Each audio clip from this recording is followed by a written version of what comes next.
الحمدللہ رب العالمین الصلاۃ والسلام علی رسولہ الکریم وآلہ واصحابہ اجمعین وعباد اللہ الصالحین۔ السلام علیکم ورحمۃ اللہ وبرکاتہ۔ یسرنا القرآن نام کی آسان تفسیر کا لیسن نمبر 2.33 ہے، یعنی دوسرے سورہ کا 33واں سبق، اور تھیم ہے سورہ بقرہ آیت نمبر 29 یعنی 29 ورس۔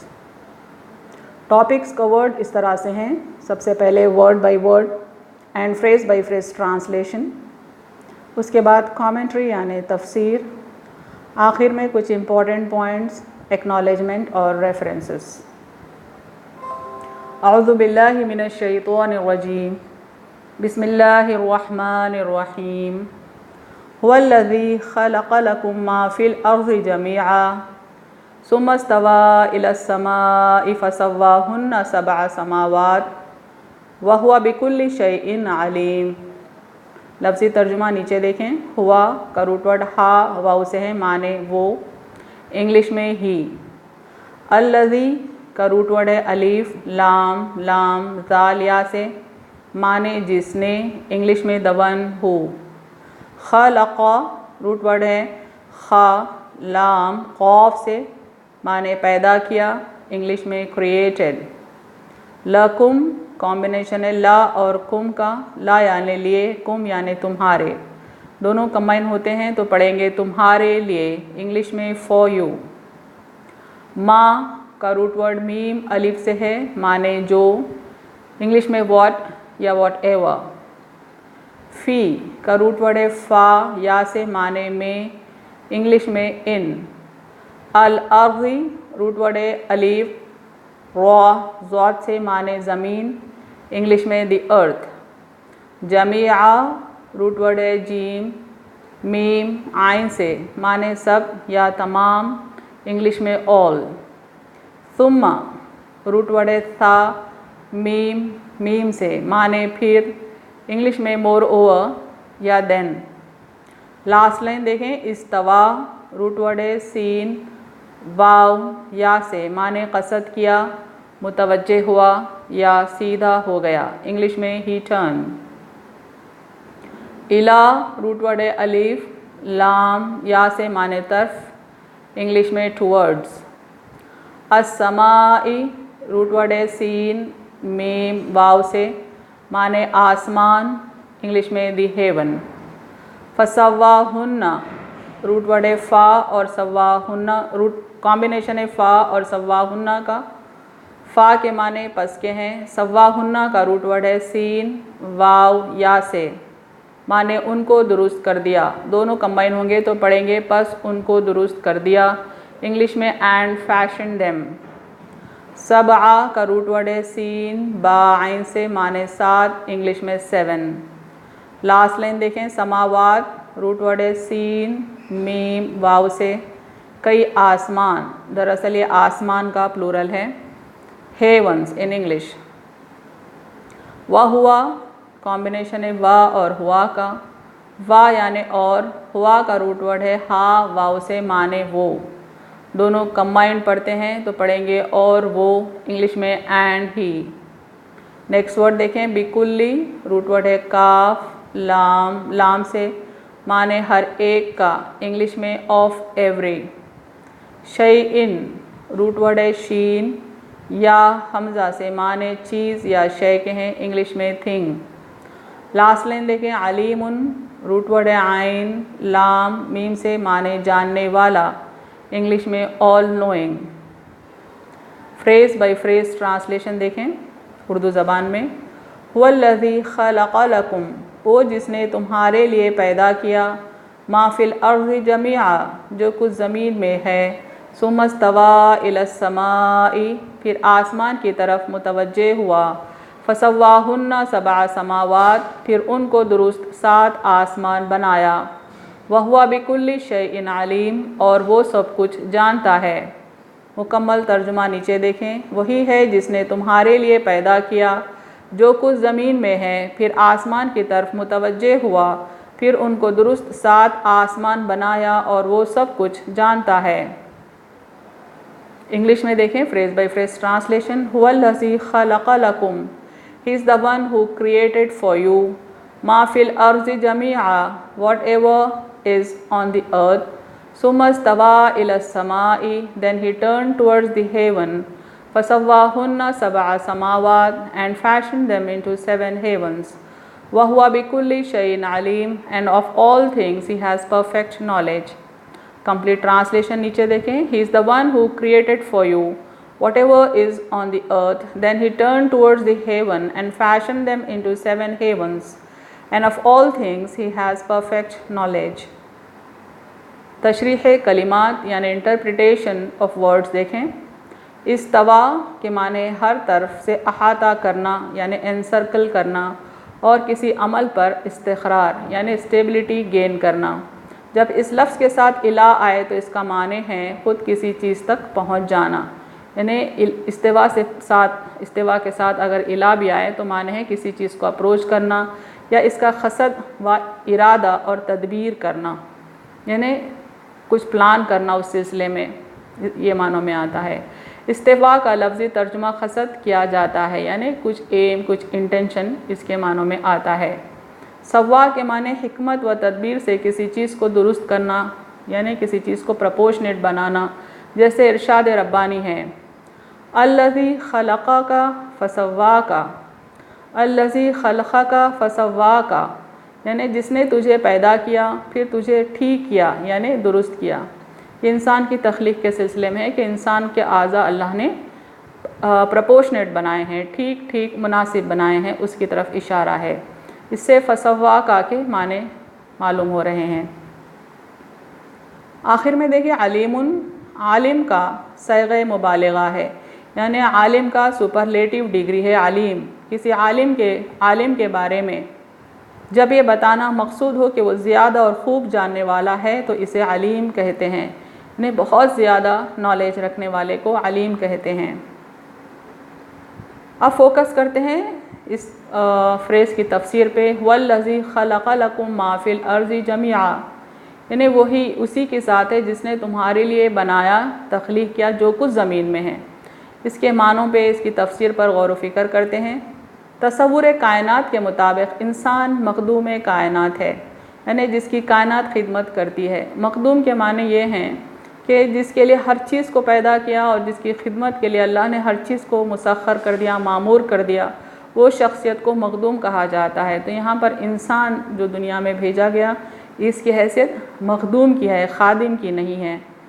وہ صرف بندہ زر نہیں اور نہ ہی پیداواری وسائل کا غلام ہے, یعنی اللہ تعالیٰ نے انسان کو اس لیے نہیں بھیجا کہ وہ دھن دولت کے پیچھے بھاگتا رہے اور زر پرستی کرتا رہے. یہ انسان کی زندگی کا مقصد نہیں ہے. انسان سے تو یہ خطاب ہوتا ہے والذی خلق لکم ما فی الارض جمیعا, وہ جس نے تمہارے لیے پیدا کیا جو کچھ زمین میں ہے. پھر آگے فرماتے ہیں وسخر لکم ما فی السماوات و ما فی الارض جمیعا من, جو کچھ آسمانوں اور جو کچھ زمین میں ہے سب کو اس نے اپنی طرف سے تمہارے لیے مسخر کیا ہے. یعنی اللہ تعالیٰ نے صرف زمین اور اس کی تمام چیزیں ہی نہیں بلکہ زمین و آسمانوں میں جو کچھ ہے صرف اور صرف انسان کی خدمت کے لیے مسخر کیا.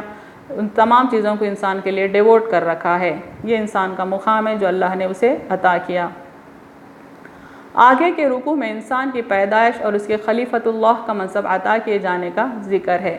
یعنی اب اس کے بعد جو آیتیں آئیں گی دراصل اس میں انسان کو, آدم علیہ السلام کو زمین پہ خلیفہ بنانے کا ذکر آتا ہے. تو اس ذکر سے پہلے اللہ تعالیٰ یہاں یہ بتانا چاہتے ہیں کہ خلیفہ کو بھیجنے سے پہلے اللہ نے کس طرح زمین کو فرنش کیا اور زمین کی ہر چیز آنے والے خلیفہ کے لیے اس نے ریڈی تیار کر کے رکھی تاکہ اس خلیفہ کی خدمت میں کوئی کمی نہ رہ جائے. یعنی اس قدر اللہ تعالیٰ انسان سے محبت کرتا ہے, اس لیے اس سے پہلے اس کے شرف اور اس کی عظمت کا بیان فرمایا. یعنی انسان کی عظمت کا بیان ہو رہا ہے. زمین اور اس میں بیش بہا قیمتی خزانے, ہیرے موتی, سونا چاندی, لہلاتے ہوئے کھیت اور رسیلے اور رنگیلے پھلوں سے لدے ہوئے سرسبز باغات, اناج, ترکاریاں سب انسان کے لیے ہی پیدا کیے گئے ہیں. یعنی اللہ کی محبت انسان کے لیے اس قدر ہے کہ زمین اور اس پہ کی ہر چیز سب کے سب انسان کے لیے پیدا کیے گئے, اور انسان وہاں پر آنے سے پہلے, اترنے سے پہلے زمین ویل فرنشڈ ہو چکی تھی. چشمے, دریا, اونچے پہاڑ کو چیر کر وہ تصرف میں لائے اس سے فائدہ اٹھائے اور خدمت لے اور پھر اللہ کے آگے سربجود ہو جائے، یعنی انسان کو دنیا میں بھیجے اللہ تعالیٰ کے ہر چیز سے وہ فائدہ اٹھائے، پھر اپنا سر اللہ کے آگے جھکا دے۔ صرف چند چیزوں کو کھانے پینے سے منع کیا گیا ہے، جس چیز کو کھانے پینے سے منع کیا گیا ہے اس میں انسان کا نقصان ہے، یعنی جو چیز کھانے پینے سے نقصان پہنچ سکتا ہے وہی چیزوں کو منع کیا گیا، حرام کیا گیا۔ اگر کھانے پینے سے روکا تو دوسرے استعمال سے نہیں روکا، یعنی بعض چیزیں ایسی ہیں جن کو ہم کھا تو نہیں سکتے لیکن دوسرے استعمال میں لا سکتے ہیں، یعنی ان کی اپلیکیشن ضرور ہیں۔ شراب پی نہیں سکتے مگر زخم کو اس سے دھو سکتے ہیں، سنکھیا کھا نہیں سکتے مگر اسے بندوق کی گولیاں ڈھال سکتے ہیں، یعنی ایسے میٹیریلز ہیں یہ جو ایز ایٹیبل تو ہم یوز نہیں کر سکتے لیکن دوسرے اپلیکیشنز ان کے ضرور ہے۔ اسی طرح بعض زخموں میں بچھو کا تیل کام آتا ہے۔ ایسے ہی بہت زیادہ میٹیریلز ہم دیکھیں گے جن کے کچھ نہ کچھ اپلیکیشنز اللہ نے انسان کے لیے رکھے ہیں۔ غرض ہر چیز فائدے کے لیے ہے مگر اس کے علم اور صحیح استعمال کی ضرورت ہے۔ فرماتے ہیں اللہ تعالیٰ، تعریف کرتے ہیں دراصل ان لوگوں کی جو زمین و آسمان تفکر کرتے ہیں، غور و فکر کرتے ہیں۔ یہاں دیکھیں وَيَتَفَكَّرُونَ فِي خَلْقِ السَّمَاوَاتِ وَالْأَرْضِ رَبَّنَا مَا خَلَقْتَ هَٰذَا بَاطِلًا سُبْحَانَكَ، اور جو آسمان اور زمین کی پیدائش میں فکر کرتے ہیں، کہتے ہیں اے ہمارے رب تو نے یہ بے فائدہ نہیں بنایا، تو سب عیبوں سے پاک ہے، یعنی زمین و آسمان اور اس کے بیچ ہر چیز میں سے کوئی ایسی چیز نہیں ہے جو بے مقصد بنائی گئی، ہر چیز کا اپنا مقصد ہے اور وہ مقصد ہے انسان کو فائدہ پہنچائے، انسان کے لیے بینیفٹ کا باعث بنے۔ انسان سے اپنی بے پناہ محبت کا اظہار اللہ نے قرآن میں کئی مقامات پر کیا ہے، مثلاً وَلَقَدْ كَرَّمْنَا بَنِي آدَمَ وَحَمَلْنَاهُمْ فِي الْبَرِّ وَالْبَحْرِ وَرَزَقْنَاهُمْ مِنَ الطَّيِّبَاتِ وَفَضَّلْنَاهُمْ عَلَىٰ كَثِيرٍ مِّمَّنْ خَلَقْنَا تَفْضِيلًا، اور ہم نے آدم کی اولاد کو عزت دی ہے اور خشکی اور دریا میں سے سوار کیا، اور ہم نے انہیں پاک چیزوں سے رزق دیا اور اپنی بہت سی مخلوقات پر انہیں فضیلت عطا کی، یعنی اللہ تعالیٰ اپنی محبت کا اظہار کر رہے ہیں کہ آدم علیہ السلام اور ان کی اولاد کو اللہ نے مکرم کیا، عزت بخشی اور کثیر تعداد مخلوقات کے اوپر فضیلت بخشی، یہاں تک کہ انسان کو اشرف المخلوقات کہا گیا۔ لیکن راہ حق سے بھٹکے ہوئے انسانوں کی پستی کا کیا کہنا کہ انہوں نے غیر اللہ کو مخدوم اور مطاع بنا کر ان کے سامنے سجدہ ریز ہو گئے، یعنی انسان کو چاہیے تھا کہ اللہ کی محبت کا لحاظ رکھتا اور اللہ کا شکر گزار بنتا، اللہ کے آگے سجدہ ریز ہوتا، لیکن بے وقوف انسان ایسے بھی ہیں جو اپنے آپ کو مخدوم سمجھنے کے بجائے غیر اللہ کو انہوں نے مخدوم سمجھا اور غیر اللہ کی پرستش میں وہ مگن ہو گئے۔ اب توجہ کرتے ہیں آیت کے اس حصے پہ، ثم استویٰ الی السماء فسواہن سبع سماوات، یعنی اس نے آسمان کی طرف توجہ کیا اور اس میں 7 آسمان ٹھیک ٹھیک بنائے۔ اس آیت کے اس حصے پر فوکس کرتے ہیں، اس کی تفسیر دیکھتے ہیں۔ 7 آسمانوں کا ذکر قرآن کے ساتھ ساتھ احادیث میں بھی آیا ہے۔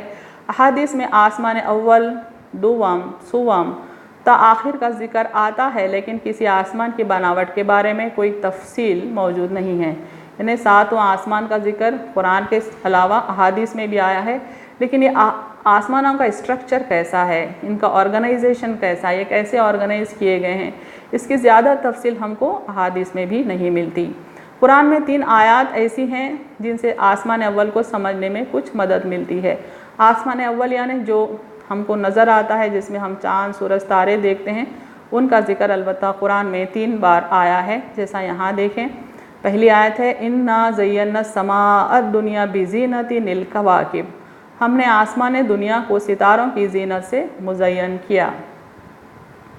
دوسری آیت ہے آسمان کے سلسلے میں، آسمان دنیا کے سلسلے میں، وَزَيَّنَّا السَّمَاءَ الدُّنْيَا بِمَصَابِيحَ وَزَيَّنَّا السَّمَاءَ الدُّنْيَا بِمَصَابِيحَ، اور ہم نے آسمان دنیا کو چراغوں سے آراستہ کیا۔ آسمان دنیا کہتے ہیں قریب کی چیز کو، یعنی یہی دنیا جو ہم کو نظر آ رہی ہے، یہ آسمان جو ہمارے لیے ویزیبل ہے، اس کا ذکر ہوتا ہے کہ اللہ نے اس کو چراغوں سے یعنی سٹارز سے مزین کیا ہے۔ تیسری آیت دیکھیں وَلَقَدْ زَيَّنَّا السَّمَاءَ الدُّنْيَا بِمَصَابِيحَ، اور بے شک ہم نے قریب ترین آسمان کو ستاروں کے چراغوں سے آراستہ کیا، یعنی ہمارے قریب ترین جو آسمان ہے اس کو اللہ نے ڈیکوریٹ کیا، اسٹار سے ڈیکوریٹ کیا. یہ صرف ہمارے لیے خوشنمائی کا ہی باعث نہیں، بلکہ اسٹارز کا اپلیکیشن یہ ہے کہ وہ ہم کو بحر و بر میں راستہ دکھاتے ہیں، یعنی جنگلوں میں، ریگستانوں میں اور سمندری صفوں میں اسٹارز ہمیشہ انسان کو اپنی پوزیشن لوکیٹ کرنے میں مدد کیے ہیں. پھر واپس آتے ہیں اس بات پر کہ زمین، سورج، چاند، تارے، یہاں تک کہ ساری کائنات کو اللہ نے انسان کے لیے مسخر کر دیا ہے، یعنی انسان کے لیے ڈیووٹ کر کے رکھا ہے. وَسَخَّرَ لَكُمُ الشَّمْسَ وَالْقَمَرَ دَائِبَيْنِ، اور اسی نے ہمیشہ چلتے رہنے والے سورج اور چاند کو تمہارے لیے مسخر کیا ہے. یعنی سورج بھی ہمارے لیے مسخر ہے، اس کی دھوپ، اس کی روشنی، اس کی گرمی سب ہمارے لیے ڈیووٹیڈ ہے. اور چاند بھی ہمارے لیے ڈیووٹیڈ ہے کہ وہ اللہ کے حکم سے ہم کو تاریخیں مقرر کرنے میں مدد کرتا ہے. وَسَخَّرَ لَكُم مَّا فِي السَّمَاوَاتِ وَمَا فِي الْأَرْضِ جَمِيعًا مِّنْهُ، صرف سورج، چاند، تارے نہیں بلکہ جو کچھ آسمان اور جو کچھ زمین میں ہے سب کو اس نے اپنی طرف سے تمہارے لیے مسخر کیا ہے. یہاں پہ اللہ کی محبت کا اندازہ لگائیں کہ زمین و آسمان اور اس کی ہر چیز انسان کے لیے ڈیووٹیڈ ہے، اس کی خدمت کے لیے ڈیووٹیڈ ہے. امپورٹنٹ پوائنٹس دیکھیں، انسان مخدوم کائنات ہے، یعنی کائنات اور اس کی ہر چیز انسان کی خدمت کے لیے بنائی گئی ہے. نظام کائنات توحید کی مستحکم ترین دلیل ہے، یعنی ساری کائنات ایک خدا کے حکم پر چل رہی ہے. یہ توحید کی دلیل ہے کائنات کا وجود. بس انسان کو چاہیے کہ اللہ واحد کی بندگی کرے اور اس کا حق ادا کرے. جب اللہ نے انسان سے اتنی محبت کی، اتنی عظمت، اس کو اتنی عزت دی، انسان کو مکرم کیا، تو انسان کو چاہیے کہ اللہ واحد کی بندگی کرے اور اس کا حق ادا کرے. انسان کو چاہیے کہ وہ ہر لمحہ رب حقیقی کا شکر گزار بن کر زندگی گزارے.